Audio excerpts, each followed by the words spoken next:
할렐루야. 하나님의 은혜가 예배한 이웃 가운데 또 예배하는 모든 현장에 가득하기를 주님의 이름으로 축원합니다. 우리 함께 선언합시다. 내려놓음으로 숨쉬자. 예배로 숨쉬자. 사역으로 숨쉬자. 여러분 날마다 주의 성령의 은혜로 숨쉬는 우리 영진 가족들 되어지기를 주님의 이름으로 축원합니다. 여러분 올해 우리 교회의 실천상 1번이 뭐였죠? 내려놓음으로 숨쉬자. 그렇다면 여러분 내려놓음, 뭘 그렇게 매일 내려놓으라고 우리에게 말을 하는 걸까요? 우리가 진정한 내려놓음을 위해서라면 성경적인 내려놓음이 무엇인지를 잘 생각해 봐야 될 필요가 있습니다. 그저 우리가 내려놓음이라고 하는 것은 포기하고 또 내 것을 주장하지 않는 정도로 생각하지만 성경적으로 내려놓음을 쉽게 이야기하면 나의 생각과 욕심, 계획, 또 나의 주도적인 삶이 아니라 하나님의 주권을 인정하고 신뢰함으로 인도하심에 순종하며 따라가는 것을 성경적 내려놓음이라고 정의할 수 있습니다. 그런데 우리는 나의 욕심과 계획과 생각, 내 주도적인 것들을 내려놓으려고 노력하고는 있지만 더 중요한 것은 그 내려놓음 가운데 하나님의 말씀을 인정하고 순종하고 신뢰하며 따라가는 길까지 나아갈 때 그것이 진정한 내려놓음이라는 사실을 우리는 기억해야 된다는 것입니다. 그리고 그 온전한 내려놓음이 있을 때에 우리는 하나님께서 내 삶을 통해서 일하시는 그 놀라운 은혜를 경험하게 되어진다는 것이지요. 얼마 전에 해외에서 18년 동안 선교를 마치시고 귀국한 선교사님을 만날 일이 있었습니다. 50대 중반이 되어서 이제 한국에 귀국하게 되어지니 앞으로 한국에서 어떤 사역을 감당해야 될지에 대한 이야기들을 나누게 되었습니다. 그런데 그 첫 마디가 이 말이었어요. 목사님, 내가 한국의 목회자로 제2의 사역을 준비한다고 했으면 나는 아무것도 할 수 없을 것 같아요. 하지만 이 한국 땅이 선교지라고 생각하고 시작하려고 했더니 제 마음속에 열정이 솟아납니다 라고 하는 거예요. 그러시면서 내가 아무것도 없는 척박한 땅에서 18년 동안 사역을 하고 성공적으로 그 사역을 마치고 모든 사역을 다 이양하고 이곳에 돌아왔는데 이것 또한 선교지라고 생각하면 못할 것이 없을 것이 무엇이냐라는 것입니다. 그런데 이런 고백까지 나오기에는 많은 시간이 걸리셨다고 그래요. 작년에 이제 안식년을 맞이하여 한국에 들어와서 제2의 사역을 준비하시는 가운데 내린 결론은 이거였다는 것입니다. 다시 돌아가자. 왜냐하면 여기서 50대 중반이 넘어서 목회자로서의 할 수 있는 무엇인가가 시작하기에 너무나도 어려움을 느꼈다라는 것입니다. 그래서 그냥 기도하며 하나님 부르신 그곳에서 내가 마지막까지 사역하자라는 마음을 품던 중에 그래도 하나님께서 주신 비전이 있어서 그 비전을 놓고 기도하셨다고 해요. 그래서 물어봤지요. 목사님, 그 비전이 무엇입니까? 라고 질문했더니 목사님이 한국에 올 때마다 혹은 주변에 있는 선교사님들을 만날 때마다 하시는 말씀들이 선교사 자녀들이 한국에 들어오면 신앙생활을 안 한다라는 거예요. 그것이 여러 가지 이유들도 있겠지만 어떠한 기존 교회에 들어갔을 때 너무나도 다른 문화와 분위기 속에서 아이들이 적응을 하지 못하기도 하고 또 어느 때는 선교사 자녀라고 하는 타이틀로 인하여서 교회 안에서 너무나도 많은 부담감으로 인하여서 아이들이 기성교회에 뿌리를 내리지 못한다고 합니다. 그래서 실질적으로 선교사님 자녀들 가운데 한국에 들어와서 신앙생활을 잘하는 아이들이 30%도 되지 않는다고 해요. 그리고 여기저기 떠돌아다니든지 아니면 온라인으로 예배를 드리든지 아니면 교회를 가지 않는 아이들이 너무너무 많이 있다는 거예요. 그래서 하나님께서 나에게 제2의 사역을 맡기신다면 내가 이 일을 감당했으면 좋겠다라고 하는 막연한 비전을 갖고 계셨다고 합니다. 그래서 작년에 그 모든 마음을 다 내려놓고 우연치 않게 한 협회에 이사님을 만날 일이 있었다고 그래요. 그래서 그 이사님에게 이러한 비전을 말했더니 이 이사님 눈이 갑자기 반짝반짝 하시더래요. 목사님, 그 일은 꼭 해야 됩니다. 지금 그것이 우리의 현실입니다. 그러시는 거예요. 이분이 하는 일이 무엇이냐면 한국에 있는 주요 대학에 있는 유학생들을 관리하는 그런 일을 하고 계시다고 해요. 그런데 아무래도 크리스찬이기에 선교사 자녀들에 대한 관심을 많이 갖고 있고 그들을 연대, 이대 이런 이 신천로를 중심으로 그들의 커뮤니티를 만들고 있는데 많은 아이들이 신앙을 내리지 못하고 뿌리를 내리지 못하고 방황하고 있는 것을 보았다는 거예요. 그래서 이분이 갑자기 그 말하는 자리에서 목사님 잠깐 나갑시다. 그리고 나서 버스를 타고 두 정거장을 갔대요. 예, 독립문에 있는 어느 교회 갔더니 이런 얘기를 또 나눴더니 갑자기 그러면 우리 교회 공간을 빌려줄 테니까 그 일들을 시작해보라고 하셨대요. 그리고 나서 갑자기 이 목사님이 또 어디에 전화했는데 서울역 앞에 있는 어느 교회에서 그 공간을 또 쓰라고 연락이 왔다는 거예요. 그리고 또 어느 한 분이 이 이야기를 듣고 나서 이랜드에서 복지계열에 관련된 일을 하시는 분이 우리 회사에서 안 그래도 어떠한 공간을 활용을 위해서 그 일들을 찾고 있었는데 목사님이 딱이라면 3층짜리 건물을 내주겠다고 했다는 거예요. 너무 놀랐다는 거예요. 내가 뭘 해야 되지? 선교사로서 내가 가진 것이 아무것도 없었고 내가 정말 한국에 들어와서 과연 사역을 할 수 있을까 걱정하고 근심하고 두려운 가운데 다시 돌아가기로 마음먹었는데 다 내려놓고 하나님 마음이 무엇일까 여쭤봤더니 하나님이 길을 보여주시더라는 거예요. 그런데 참 놀라운 것은 무엇인지 아십니까? 이 일을 딸아이에게 함께 나누었대요. 근데 그 딸아이가요 이 남아공에 있는 신학교에서 신학을 전공했거든요. 그러더니 아빠 나 돈 안 벌고 아빠 사역에 뛰어들래. 그러더는 거예요. 공부를 마치고 한국에 들어와서 지금 어떤 교회에서 파트 사역을 하면서 평소에는 일을 하고 있던 아이들이 아빠 내가 겪었잖아. 내 일이었잖아. 내가 할 수 있어. 그러면서 이 아이가 그 일에 뛰어들겠다라고 선포하면서 아 이것은 하나님의 뜻이구나. 하나님의 일하심이구나 라는 것을 철저하게 깨닫게 됐던 것입니다. 그리고 나서 지난 말에 다시 그 나라에 들어가서 모든 일들을 다 정리하고 모든 일들을 이양하고 이제 한국에 돌아와 그 일들을 준비하고 있다는 이야기를 들었습니다. 내려놓았더니 그리고 주의 인도하심을 따라갔더니 하나님이 일하고 계시더라는 것입니다. 여러분 오늘 우리가 읽은 본문의 말씀은 베델 사람들이 금식에 관해서 질문하고 있는 것을 볼 수가 있습니다. 그런데 여러분 우리가 오늘 본문의 말씀을 앞서서 우리는 하나님이 원하시는 금식이 무엇인지를 생각해 봐야 된다는 것이지요. 여러분 결론부터 내려놓자면 금식은 바로 내려놓음입니다. 나의 마음, 내 육신의 즐거움들 또한 나를 자랑하고 나를 드러내고자 하는 마음들 또한 나의 그 어떤 것들을 나타내고자 하는 그 모든 것들을 철저하게 통제함을 통하여 하나님의 뜻을 묻고 하나님의 계획을 묻고 하나님 앞에 순종하겠노라고 결단하는 것이 바로 금식이라는 것이지요.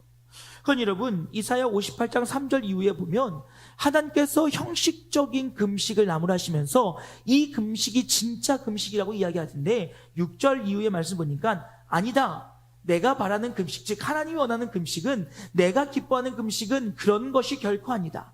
내가 기뻐하는 금식은 이런 것이니 곧 죄 없이 묶인 이들의 부당한 결박을 풀어주는 것, 약한 자의 목을 짓누르는 멍에를 풀어주는 것, 억눌린 자를 억압하는 자의 채찍으로부터 자유롭게 해주는 것, 사람을 올가매는 모든 멍에를 꺾어버리는 것, 바로 이것들을 내가 기뻐하는 참된 금식이 아니겠느냐. 또 굶주린 사람에게 내 먹을 것을 나눠주는 것, 있는 데가 없어 이곳저곳 또 돌아다니는 가난한 사람들 내 집을 맞아들여 그들에게 쉴 곳을 제공해 주는 것, 헐벗은 자를 보면 그들에게 따뜻한 옷을 입혀주는 것, 어려운 처지에 있는 내 혈육을 못 본 채 숨지 않고 기꺼이 도움의 손길을 베푸는 것, 바로 이런 것들이 내가 기뻐하는 참된 금식이 아니겠느냐라고 얘기한다는 거예요. 하나님이 원하시는 그 금식함은 무엇이냐?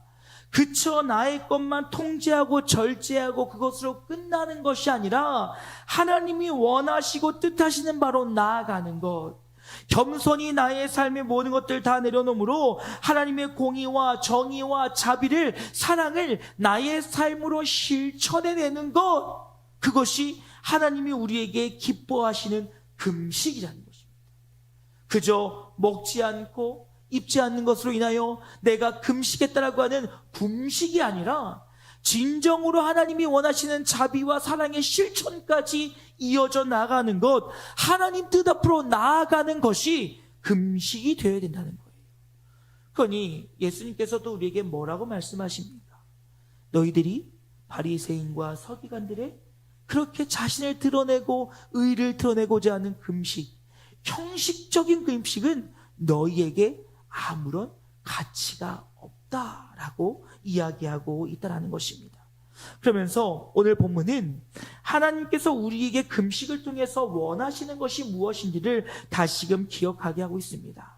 3절 말씀 보니까 이렇게 질문합니다. 만군의 여호와의 전에 있는 제사장들과 선지자에게 물어 이르되 내가 여러 해 동안 행한 대로 5월 중에 울며 근신하리까매 라고 이야기하고 있어요. 여러분, 당시 베델 사람들은 5월이 되면 울며 금식하였다라고 합니다. 그 이유는 무엇이냐면 주전 586년 5월 7일에 예루살렘 성전이 완전히 파괴됨으로 인하여서 그들은 자신들의 정체성이며 하나님의 임재하심이 있는 곳이고 자신들의 삶의 전부였던 성전이 무너져 내림에 그들은 눈물을 흘리며 안타까워하며 금식을 했다는 것입니다. 그날 당했던 그 수치와 그날의 아픔과 그날의 고통들을 잊지 않기 위해서 그들은 매년 5월만 되면 70년이라고 하는 그 시간들 동안 그들은 금식하고 있었다는 것이지요. 그러던 가운데 오늘 그들이 다시금 성전이 재건되어지고 있는 그 중간에 과연 우리가 이것을 하는 것이 옳습니까? 라고 하는 질문을 하는데 그런 질문 앞에 하나님의 응답은 전혀 다른 대답으로 돌아오고 있는 것을 볼 수가 있습니다. 그의 4절 말씀에 만군의 여호와의 말씀이 내가 임하여 이르시되 라는 말씀을 통하여 이제 스가랴를 통하여 하나님이 원하시는 것, 하나님이 기뻐하시는 것, 하나님께서 우리에게 진정으로 원하시는 신앙의 모습이 무엇인지를 우리에게 말씀하고 계시는데 하나님이 기뻐하시는 우리의 삶의 모습을 기억함을 통하여 주의 말씀 앞으로 서기를 결단하는 이 시간 되어지기를 주님의 이름으로 축원합니다. 여러분, 첫 번째로 우리의 금식은요, 우리의 신앙생활은요, 코람데오, 하나님 앞에서 행해져야 됨을 잊지 않기를 주님의 이름으로 축원합니다. 여러분, 우리의 신앙은요, 사람에 보이기에 칭찬받는 신앙생활, 사람에게 자랑하기 위한 신앙생활, 사람에게 나를 보이기 위한 신앙생활이 되어서는 안 된다라는 것입니다. 오늘 성경 말씀 보게 되어지면 하나님은 그들의 그 잘못된 행체들을 반어법을 사용하셔서 이야기하고 있는 것을 볼 수가 있어요. 5절 말씀에 현대인의 성경이 이렇게 합니다. 너는 이 땅의 모든 백성들과 제사장들에게 나 여호와가 이렇게 말한다고 일러주어라. 너희가 지난 70년 동안 5월과 7월에 금식하며 슬퍼하였는데 그 금식이 진정으로 나를 위한 것이었느냐? 여러분, 이 말은 무슨 말입니까? 그들의 금식은 하나님 앞에서 행한 것이 아니라 하나님의 영광을 위해서 한 것이 아니라 자신들의 유익과 자신들의 만족과 자신들의 즐거움과 자신들의 마음의 평안함을 위해서 그 일들을 하고 있었다라는 것입니다. 여러분, 저는 말씀을 준비하는데 갑자기 그 생각이 들더라고요. 여러분, 주일날 예배 빠지면 찜찜하지 않습니까? 이상하게요, 우리는 주일날 예배를 드리지 않으면 찜찜해서 예배를 드릴 때가 있다는 거예요. 근데 여러분, 우리가 예배를 드리지 않으면 어려워야 될 이유는 무엇입니까? 내가 하나님의 말씀대로 주님의 시간에 들어와 안식하지 못하였음에, 그로부터 하나님께 공급받지 못함에 나의 한 주일의 삶이 또 주님 앞에 온전히 서지 못할 것을 우리는 두려워함으로 찜찜해야 되는 거예요. 그런데 그저 우리는 그 찜찜함이 혹 체면이나 혹 보여짐이나 혹 나의 어떤 기준에 부합되지 않음으로 인하여서 하는 것이라면 그것은 하나님이 기뻐하시는 진정한 영과 진리로 드리는 예배가 아닐 수 있다는 거예요. 물론 그렇다고 해서 우리가 이 자리에 오는 것을 함부로 하라는 것은 결코 아닙니다. 하지만 우리 안에 진정으로 하나님을 바라보며 하나님을 의지하지 못하고 내가 누군가의 시선에 의하여 혹 내가 세운 기준에 의하여 내가 그것이 예배하지 못함이 불편함이라면 그 신앙은 돌아볼 필요가 있다라는 것이지요. 여러분, 오늘 그들은 금식함에 있어서 종교적 열심으로 달려들었습니다. 그들은 온 공동체가 우리가 성전이 무너졌으니 함께 슬퍼하며 고통스러워하자, 그러니 우리가 함께 금식하자라고 했던 그 금식으로 인하여서 그들은 습관적이고 형식적이고 공동체 안에서 살아남기 위한 금식들을 행해지고 있었다는 것입니다. 여러분 생각해 보세요. 모두가 다 그날을 기억하며 금식하자 했는데 혼자 먹고 있다라고 하면 그 시선을 감당할 수 있는 사람이 얼마나 있을까요? 나는 그러던 말든 상관없어, 난 내 맘대로 신앙생활 할 거야 라고 할 수 있는 공동체 안의 사람은 많지 않을 것입니다. 그러다 보니 그전에는 잘못된 종교적 열심이 있었습니다. 나를 과시하고 나의 거룩함을 나타내고자 했을 것입니다. 심지어는 내가 했다라고 하는 자기 위로의 도구로 사용했을 수도 있다라는 것입니다. 여러분, 이는 금식만이 아니라 우리의 신앙의 모습이 이렇지 않은지 돌아볼 수 있기를 주님의 이름으로 축원합니다. 여러분, 때로는 우리의 신앙이요, 자기 만족을 위한 신앙생활을 할 때가 너무나도 많이 있어요. 내가 이렇게까지라도 했으니, 내가 이만큼은 했는데, 내가 이 정도는 했는데, 혹은 이것으로 나의 의를 드러내고 나를 자랑하고자 신앙생활하는 자들도 많이 있습니다. 나는 이렇게까지 했어, 나는 이렇게까지 했는데 너희들은 뭐야? 여러분, 이것이 얼마나 위험한 줄 아십니까? 이것이 잘못되어지면 남을 정죄하기 위한 도구와 무기가 될 수밖에 없다는 거예요. 나는 이렇게 기도하는데 너는 왜 기도 안 해? 나는 이렇게 헌신하는데 너는 왜 헌신 안 해? 나는 이렇게 봉사하는데 너는 왜 봉사 안 해? 이러면서 공동체 안에 서로를 정죄하며 서로를 낮추고 서로를 깎으며 공동체를 해야 하는 아주 무서운 무기로 돌변할 수 있다는 거예요. 우리의 신앙이 하나님 앞에 온전하지 못하고, 우리의 신앙이 하나님 앞에 온전히 서지 못하고, 우리가 형식과 남에게 보이기 위한 신앙이 되어질 때 그 신앙은 헛된 신앙이 될 수도 있다는 것입니다. 주님께서 주님을 따라오려거든 어떻게 하라고 합니까? 마태복음 16장 24절 말씀에 이에 예수께서 제자들에게 이르시되 누구든지 나를 따라오려거든 자기를 부인하고 자기 십자가를 지고 나를 따르라고 이야기하고 있어요. 나를 부인하고 나의 생각과 나의 모든 것들 다 내려놓고, 그리고 나에게 맡기신 사명, 나에게 허락하신 하나님의 말씀 들고 우리가 그 길로 따라갈 때 진정으로 우리는 주의 길을 걸어갈 수 있다라고 주님은 우리에게 말씀하고 있다는 것입니다.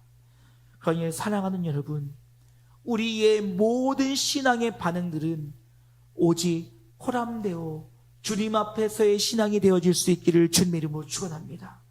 사람을 의식하고 사람을 바라보고 사람에게 칭찬받기 위함이 아니라 하나님 앞에 온전함이 되어짐이 우리의 온전한 신앙생활이 되어야 될 것입니다.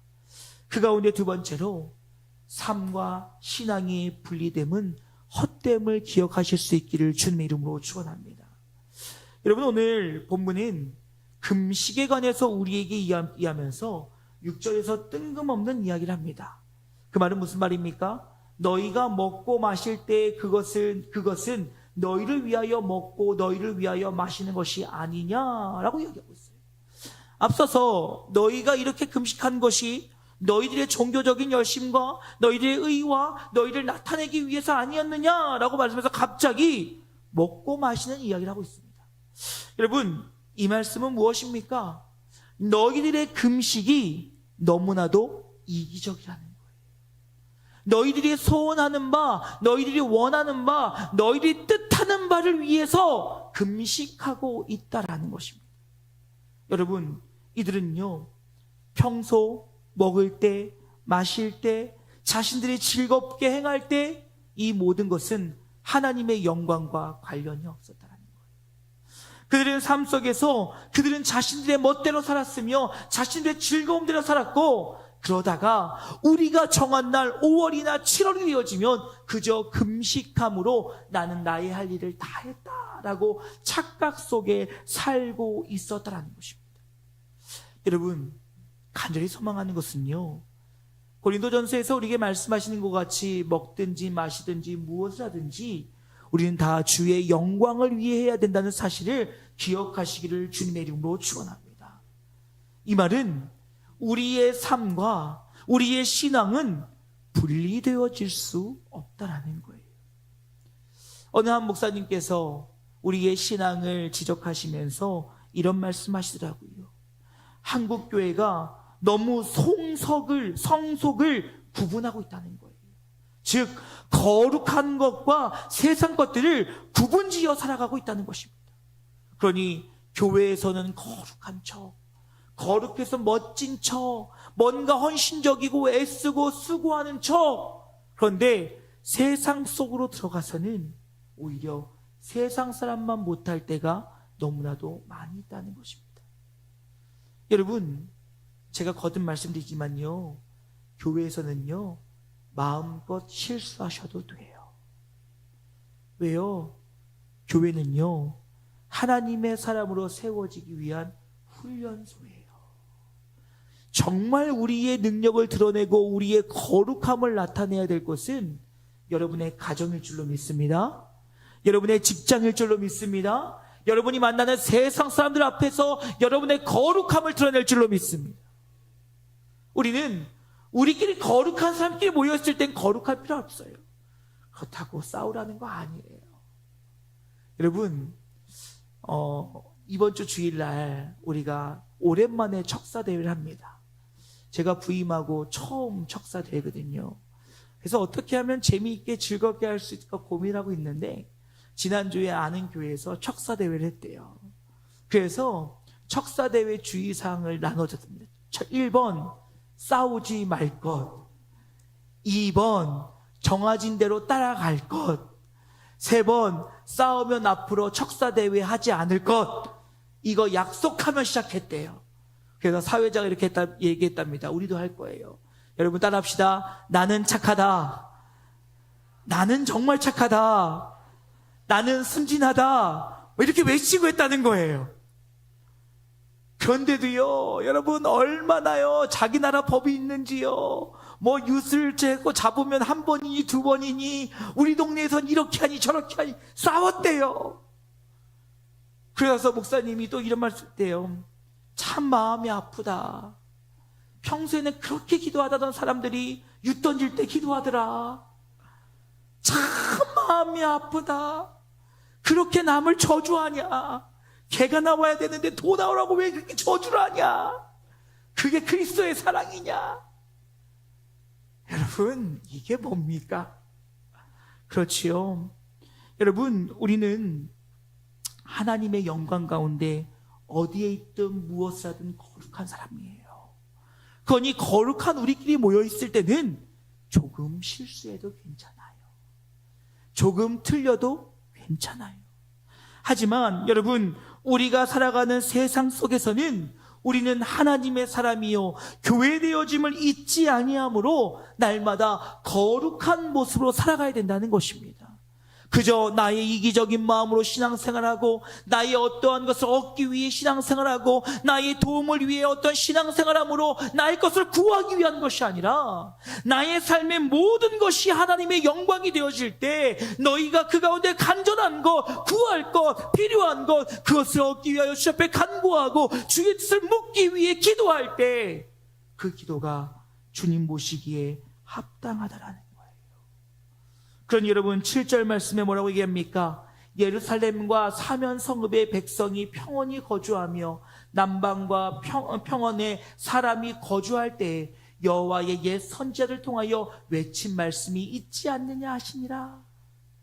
너희들이 거룩한 삶을 살으라고 선교사들을 통해 선지자들을 통해 말하지 않았느냐.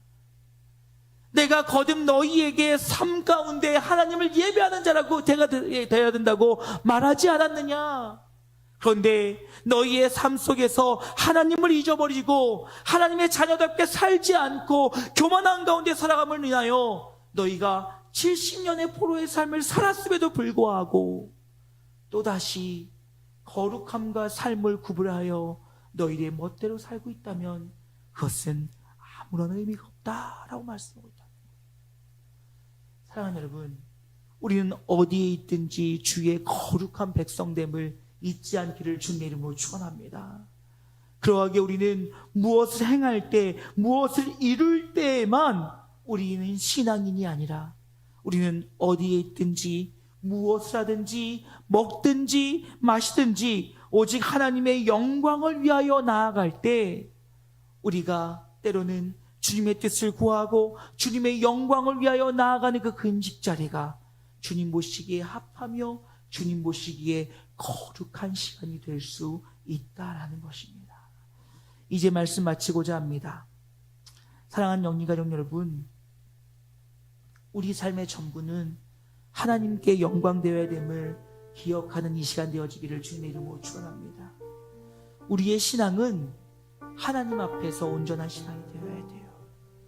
형식에 따라 남의 시선을 의지하여 남에게 보이기 위함이 아니라 고린도전서 10장 31절에서 거듭 이야기하는 것처럼 먹든지 마시든지 무엇을 하든지 다 하나님의 영광을 위해 한다는 거예요. 이는 때와 시를 가리지 않습니다.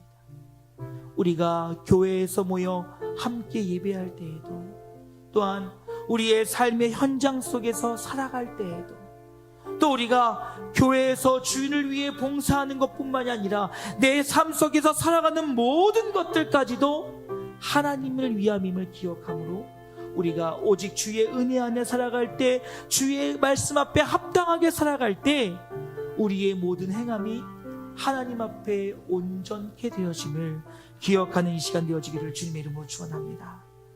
우리 주님은 우리의 마음의 중심을 보고 계세요. 정말 사람을 의식하고 사람 앞에 드러내며 사람 앞에 내가 칭찬받기 위해 하고 있는 것인지, 아니면 주님의 뜻을 구하며 주님의 은혜를 간구하며 주님의 일하심을 바라며 주님 앞에 나아가는지, 우리 주님은 우리의 마음의 중심을 보고 계시다는 것입니다. 그렇다면 오늘 우리는 우리의 모든 것을 다하여 오직 주님 앞에 나아가 주의 뜻을 묻고 주의 계획을 묻고 주의 인도하심에 순종하며 나아갈 때 우리의 삶의 진정한 내려놓음으로 하나님이 원하시는 우리의 합당한 삶이 되어짐에 부족함이 없기를, 그런 우리 모든 영기가족 되어 하나님의 은혜를 누리기에 부족함이 없기를 주님의 이름으로 축원합니다. 우리 이 찬양으로 설교 마무리했으면 좋겠어요. 나의 모습 나의 소유라고 하는 찬양입니다. 나의 모든 것 다 내려놓고 주님의 뜻을 의지하여 나아가오니 주님 나의 삶을 통하여 일하여 달라는 이 찬양의 가사가 우리의 결단되어질 수 있기를 주님의 이름으로 축원합니다. 함께 찬양하고 기도합니다. 나의 모습 나의 소유.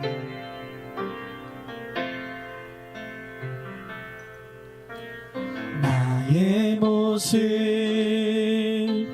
나의 소유,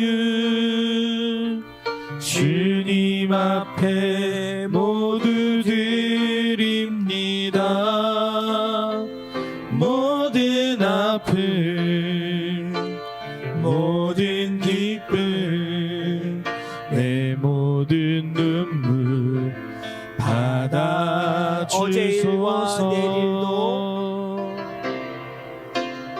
어제 일과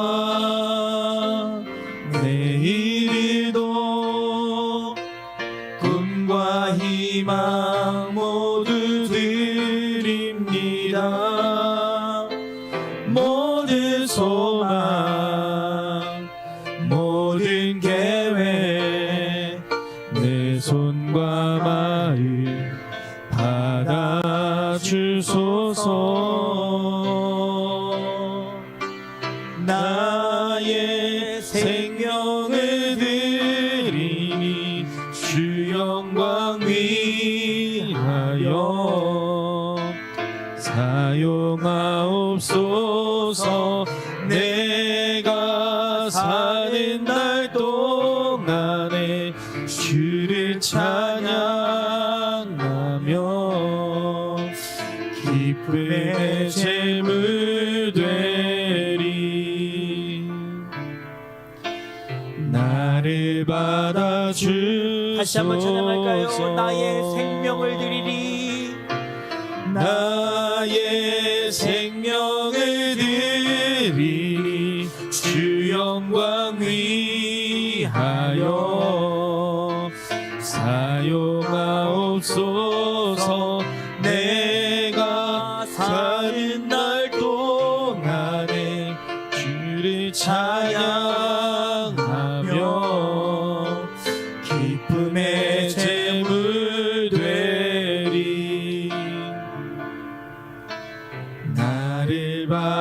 주소서. 우리 함께 기도하길 원합니다. 하나님, 우리의 모든 삶이 하나님 보시기에 합한 삶 되어지길 원합니다. 이기적이고 나 중심의 삶이 아니라 오직 주의 영광을 위해 살아가는 우리의 삶이 되어지길 원하느라고 우리의 기도를 들으시고 응답하실 주의 이름 한번 크게 부르고 함께 기도하러 갑니다. 기도하시겠습니다. 주여